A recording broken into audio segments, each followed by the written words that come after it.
ప్రజలను ఉద్దేశించి చెడుగా మాట్లాడలేదని జనసేన అధినేత పవన్ కళ్యాణ్ అన్నారు. తనను అడుగుపెట్టనివ్వనన్న నేతల గురించి మాట్లాడాలని చెప్పారు. తెలంగాణ ముమ్మాటికి ఆ ప్రాంత భూమిపుత్రులదేనన్నారు. తెలంగాణలో పోటీ చేయాలని అక్కడి జనసేన నేతలు ఎప్పటినుంచో కోరుతున్నారని తెలిపారు. కేటీఆర్ తనకు సోదరుడు లాంటి వారని, దేశ సమగ్రత దెబ్బతీసే విధంగా ఎవరు వ్యవహరించకూడదని ప్రెస్ మీట్లో వ్యాఖ్యానించారు.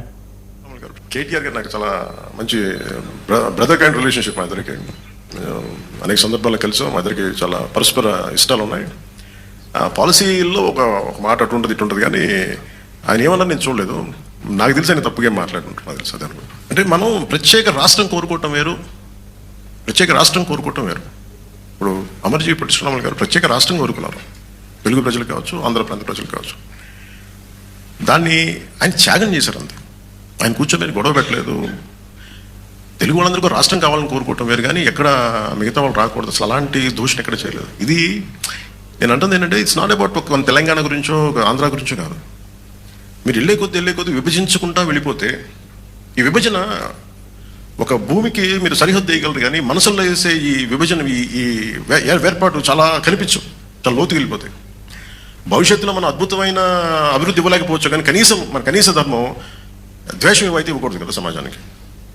అంతమించి తప్ప అంటే ఆయన కూడా నాకు తెలిసి ఆయన ఒక రైట్ పర్స్పెక్టివ్లో ఆయన ఉంటారు, కానీ ఒకసారి పూర్తి నేను చెప్పింది చూస్తుంటే నాకు అలా ఉండేది కదా.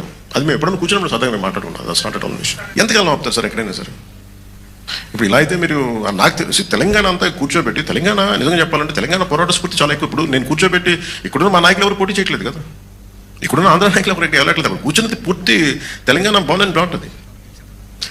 పూర్తి నేలబిడ్డలు అక్కడ భూమిపుత్రులు. వాళ్ళు పోటీ చేస్తారంటే ఆపేది ఎవరండి? వాళ్ళు సభ పెట్టుకుంటారంటే ఆపేది ఎవరు? ఎంతకాలం ఆపగలరు? ఇస్ ఇట్ యాంటీ కాన్స్టిట్యూషనల్ కదా. ఈవెన్ తెలంగాణ పోలీసు కూడా అదే చెప్తారు కదా, ఒకరోజు ఆపగలరు, 2 రోజులు ఆపగలరు, కానీ అలా తెలుసు ఎక్కడ ఆప్ చేయలేదు, జరగదు కూడా. అది ఉన్న ఏదో ఒక మేబీ ఆ సందర్భం నాకు తెలిసి ఒక్కళ్ళు కూర్చొని చేసింది కాదు, ఏదో అది చిలికి గాని వల్ల అయింది అనుకుంటున్నాను. అంతకుమించి నిజంగా చెప్పాలంటే నేను అడిగారు మన ఛానల్లో కూడా, మన కొంతమంది జర్నలిస్ట్ సోదరులు కూడా అడిగారు, ఏదైనా కాన్స్పిరసీ ఉంటుంది అంటే ఏముంటుంది కాన్స్పిరసీ? ఏదో ఒకళ్ళు కూర్చోటి మాట్లాడి కాకపోతే దేనికి తక్కువ అంటుకుంటుందంటే, మన దేశంలో బతకడం మన హక్కు కదా. మన హక్కుని ఇప్పుడు నేను కూర్చోబెట్టి ఈ రోజు ఆర్టికల్ 370 వద్దంటే నువ్వు కూర్చోబెట్టి కేటీఆర్ గారు నాకు చాలా మంచి ఏపీ